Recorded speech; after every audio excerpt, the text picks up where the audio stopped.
বিশ্ব রাজনীতির মানচিত্র কি নতুন করে আঁকা হচ্ছে? চীন, রাশিয়া ও ভারত তিনটি শক্তিশালী দেশ কি গড়ে তুলছে এক ভিন্ন আন্তর্জাতিক অক্ষ? আজকের প্রতিবেদনে আমরা খুঁজে দেখব এই সমীকরণ বিশ্বের জন্য কতটা গুরুত্বপূর্ণ এবং ভবিষ্যতের জন্য এর অর্থ কী হতে পারে। প্রথমত, চীনের ভূমিকা, অর্থনীতি, সামরিক শক্তি এবং প্রযুক্তি সব মিলিয়ে চীন এখন বিশ্বের দ্বিতীয় বৃহৎ শক্তি। যুক্তরাষ্ট্রের আধিপত্যকে চ্যালেঞ্জ জানাতে বহু বছর ধরেই কাজ করছে বেইজিং। দ্বিতীয়ত, রাশিয়া। ইউক্রেন যুদ্ধের পর থেকে পশ্চিমা নিষেধাজ্ঞার মুখে মস্কো পশ্চিমা মিত্রতা থেকে অনেকটা বিচ্ছিন্ন।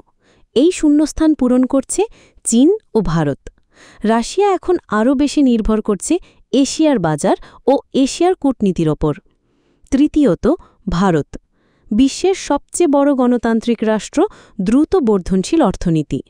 পশ্চিমা শক্তির সঙ্গে ভারতের সম্পর্ক ঘনিষ্ঠ হলেও সাম্প্রতিক বছরগুলোতে রাশিয়া ও চীনের সঙ্গে কৌশলগত দূরত্ব কমিয়েছে নয়াদিল্লি।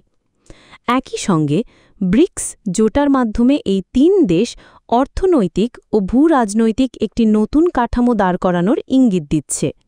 বিশেষজ্ঞরা বলছেন, এই অক্ষ যদি শক্তিশালী হয় তবে আন্তর্জাতিক বাণিজ্য, শক্তির বাজার, এমনকি ভূ-রাজনৈতিক প্রভাব সব ক্ষেত্রেই বড় পরিবর্তন আসতে পারে।